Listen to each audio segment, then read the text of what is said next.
ස්කූටරයක් ගන්න ගෑනු උදවිය ගොඩක් වෙලාවට පාරේ යන්නේ තමන්ගේ ස්වාමියා කිව්ව විදිහට. ඔය යන්න කලින් ස්වාමියාගෙන් තමයි ට්‍රේන් වෙන්නේ. කොහොමද මේ අහන්නේ මේක කරන්නේ? මේ තමුසේ මෙහෙමයි. වමට හැරෙනව නම් වමට සිග්නල් දානවා. දකුණට හැරෙන්න ඕන නම් දකුණට. එතකොට අනිවාර්යෙන් මේ යුවතිය ඒකමයි කරන්නේ. මෙහෙම ගියා හිතුණද වමට හැරෙන්න එවලම දැම්ම හැරුණා.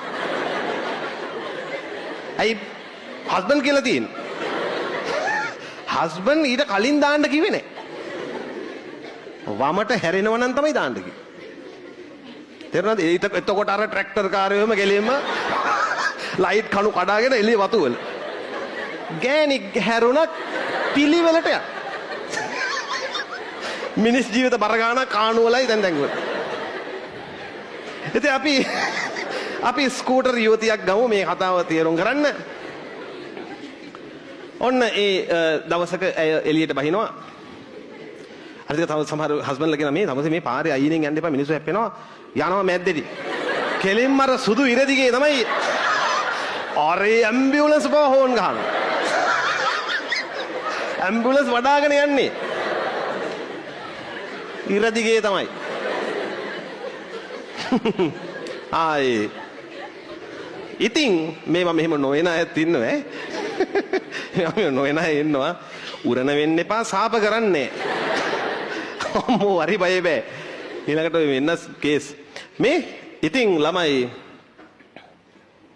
මේ මෙතන එයා දැන් මෙතන මෙයා නවතින්න ඕන මොන කලාවේ කියලාද ඔයාලා කිව්වේ?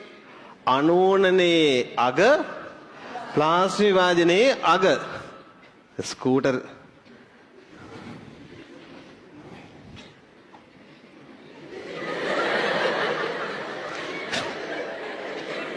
shopping යනවා. හරි? යනවා. දැන් මට කියලා මම යන කලාවල් ටික අනූනන විභාජනයේ කලාවල් ටික කියන්නේ ප්‍රාග් කලාව, වියෝග කලාව, අන්ධ කලාව, ප්ලාස්ටි විභාජනයේ. ඒක හරියට නිකන් මේ පාරේ තියෙන කහිරක් වගේ. කහිරකදී නවත්තන්නේ කහිර මැදද? නෑ. ඒක කියලා දෙන්න ඕනේ. කහිරේ අවසානයේදී නවත්තන්නේ පැනලාද නවත්තන්නේ? නෑ ඊට කලින් එපැයි නතර වෙන්නේ. අපි අවශ්‍ය ඕන තරම් දැකලා තියෙනවා මේ.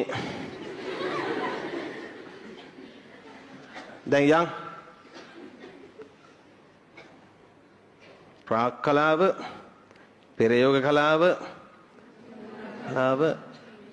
කලාව, අන්ත කලාව, ප්ලාස්ටි විභාජනයේදී නතර වෙන්න ඕන හරිනම් අපි නතර වෙනවද? නෑ.